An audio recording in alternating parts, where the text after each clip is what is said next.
Hi, folks. Welcome back. Have you ever heard of SETI?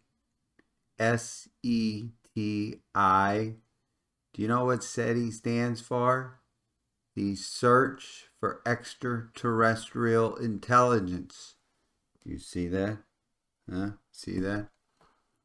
Yeah, my son has been teaching me some new technology, and I'm living proof that you can teach an old dog new tricks. But anyway, back to SETI. SETI is the collective name for several organizations and activities that are involved in the search for extraterrestrial intelligence. Locations involved in SETI are places like Harvard and the University of California in Berkeley and the SETI Institute. These places are primarily monitoring electromagnetic radiation entering our atmosphere for signs of transmissions from intelligent civilizations on other planets. And you'll be happy to know that our government was funding many of these projects for the first couple decades or so until funding was finally pulled in 1995. And there's a shocker for you. Our government actually made a fiscally responsible decision here. But anyway, back to SETI. What are they looking for as they're doing this? Well, have you ever seen the 1996 movie Independence Day that stars Will Smith and was distributed by 20th Century Fox? Well, that movie, the first minute of it, opens up with a scene in a SETI lab. And there's a young man working there, and he detects a signal and then gets all excited about it. Now, what happens afterwards with the aliens and all that stuff, that's obviously fake. But this opening scene depicts something that's very real. It shows a SETI lab listening for signals from aliens.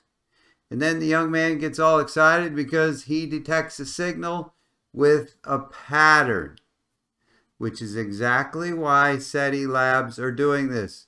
This is exactly what they're looking for. They look for patterns, information-rich patterns. SETI labs monitor electromagnetic radiation entering our atmosphere to try to find a radio signal containing information-rich patterns. And why are they doing that? Well, because they know that if they ever detect a signal with an information-rich pattern, it would signify the presence of intelligence beyond Earth. They and we know that information-rich patterns indicate both intelligence and prescience were involved in their creation and their design. The SETI astronomers know what all scientists know and what all objectively thinking people know, that the presence of logical, ordered, organized, pattern information infers the presence of intelligence in its creation. It means someone with intelligence and prescience designed the information because such information simply does not arise from randomness. Randomness cannot generate information-rich patterns. Randomness, which is the basis of evolution, is the opposite of design. Randomness does not create the organized, intelligent, logical, ordered, choreographed, information-rich patterns and structures that are the characteristics of design. Randomness does not result from intelligence and prescience, as design does, because it's random. In fact, randomness doesn't have the capacity to create organized, intelligent, ordered, logical, information-rich patterns and structures that are the characteristics of design. And the problem for evolution here is that it's all based on randomness. Evolution claims that life originated from non-life through randomness.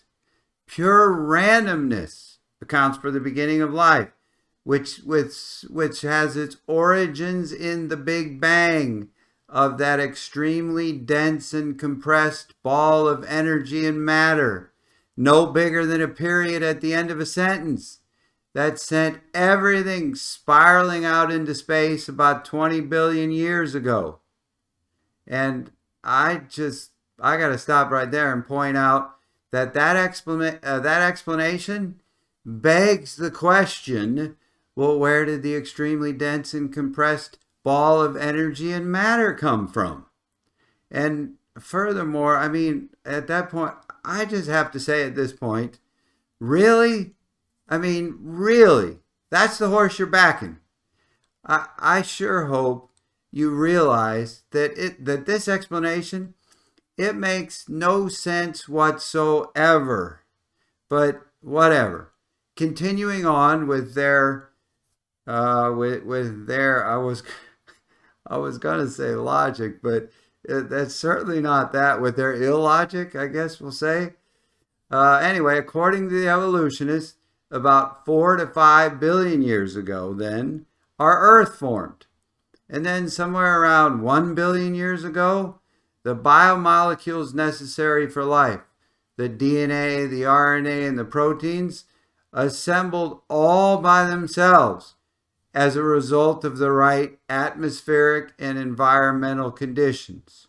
So I guess in between there, the Earth must have been in a timeout, right? And it couldn't do anything until it cooled off first. Anyway, then after that, the first cell assembled all by itself. And then life has supposedly been evolving from that first cell ever since as a result of genetic mutations. And before I move on, let me reiterate, as I already explained in the molecular biology videos, these molecules of life, the DNA, the RNA, and the proteins, will not and cannot self-assemble. Folks, these are the data.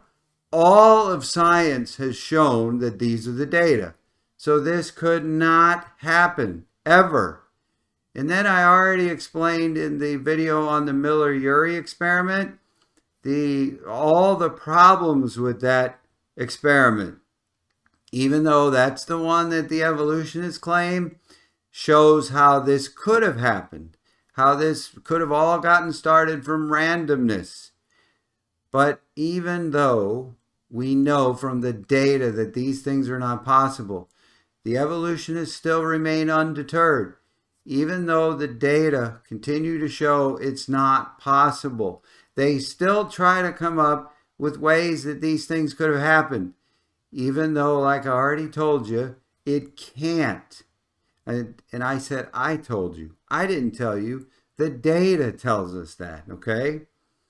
But at this point, you should just stop and let that sink in. They continue to come up with ways to try to show this could happen, even though the data show it can't. There you go. We're back to their illogic again. Anyway, but this is why, back to the patterns, this is why information-rich patterns tell us so much. When we see or we hear hieroglyphics, landscape designs, Stonehenge, the Great Wall of China, pyramids, mountains, computers, telephones, software, houses, buildings, bridges, gas pumps, language, radios, numbers, equations, music, watches, ATMs, cars, airplanes, etc., etc.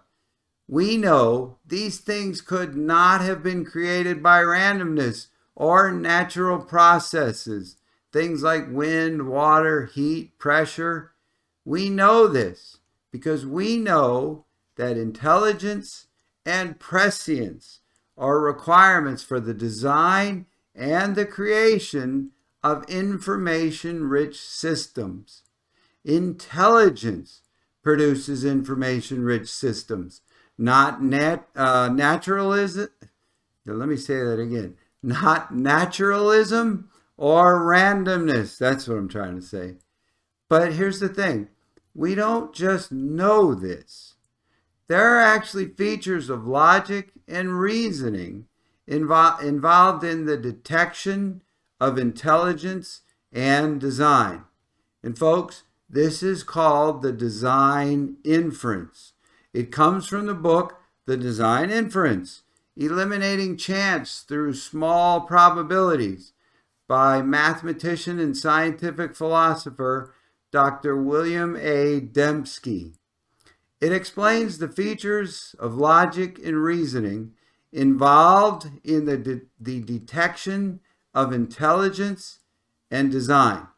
And in his book, Dr. Dembski has established reliable, empirical, scientifically rigorous criteria for determining whether something was designed.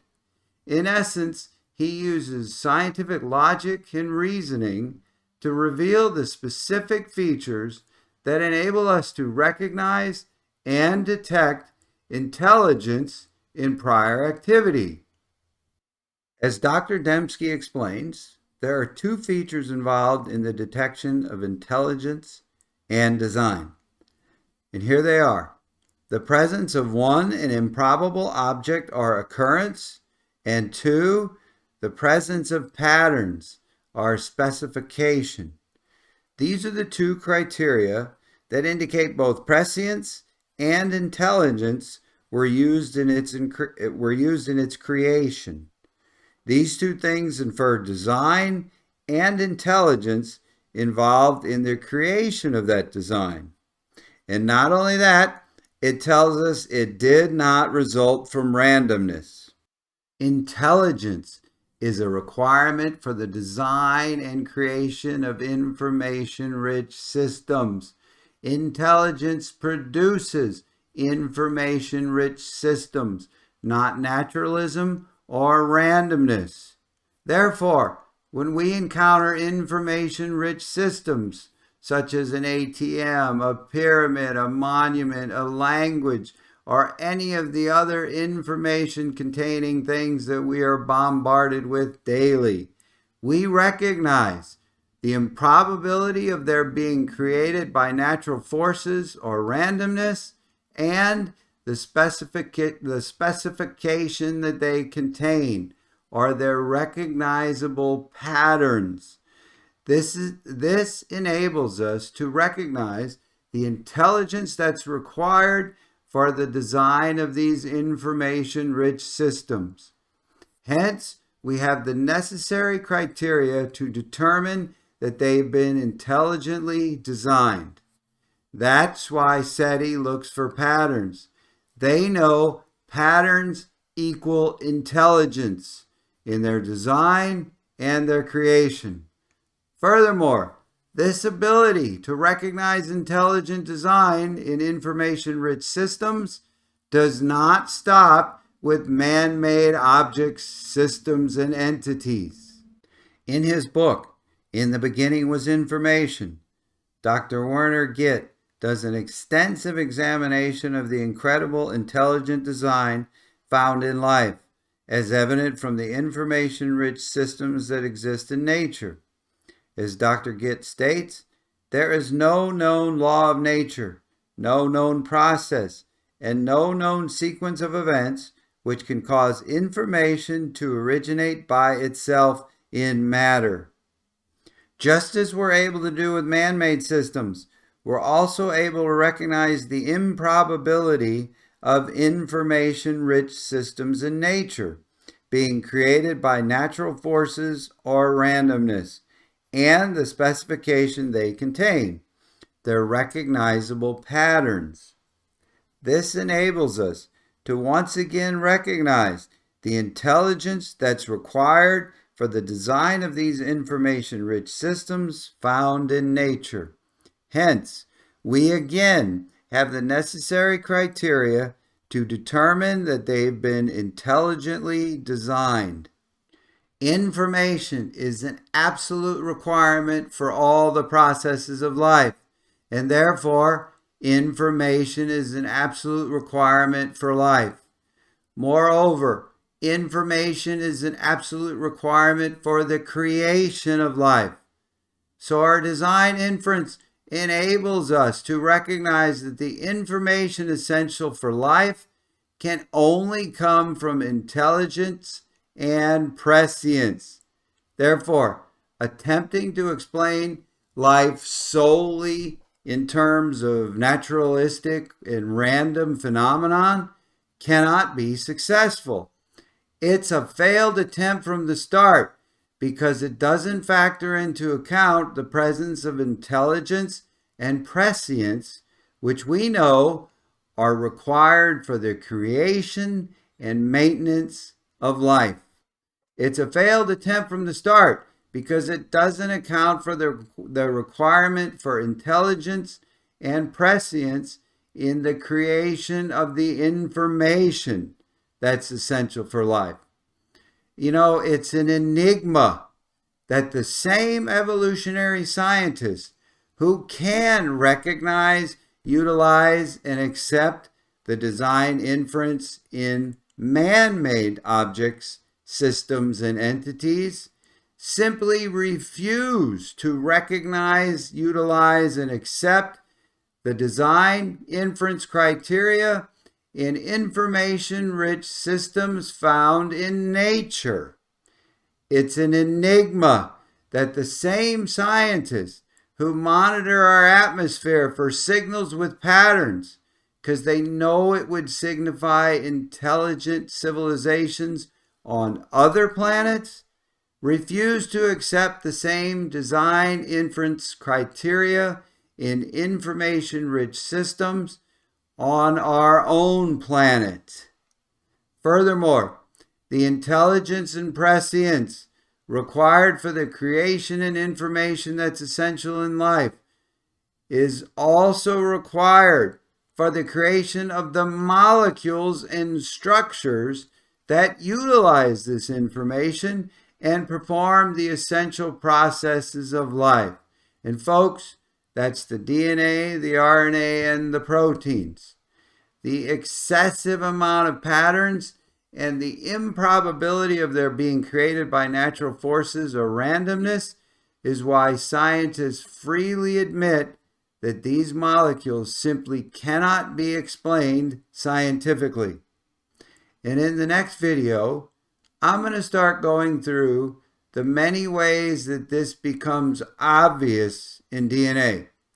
Because even though you can't explain the origin of DNA through the theory of evolution, there is somewhere that we can turn that can explain the origin of DNA. The answer lies within the DNA molecule itself. DNA is so amazing that it can explain itself to us. You see, DNA not only utilizes and stores the information needed for life, it stores the information needed to explain the origin of life. It's the most obvious and most important information that DNA conveys. You see, DNA is a blueprint, and a blueprint in and of itself screams of a designer. Therefore, through the design of DNA itself, it's screaming to us, I can only be explained in terms of an intelligent, creative, and vastly superior creator. And folks, in the next video, I'm going to start explaining some of these specific characteristics of DNA that are a death sentence for evolution. So come on back for that. And if you like what you hear, give me a thumbs up and subscribe to my channel. Thank you very much for watching. And as always, we'll keep the light on for you.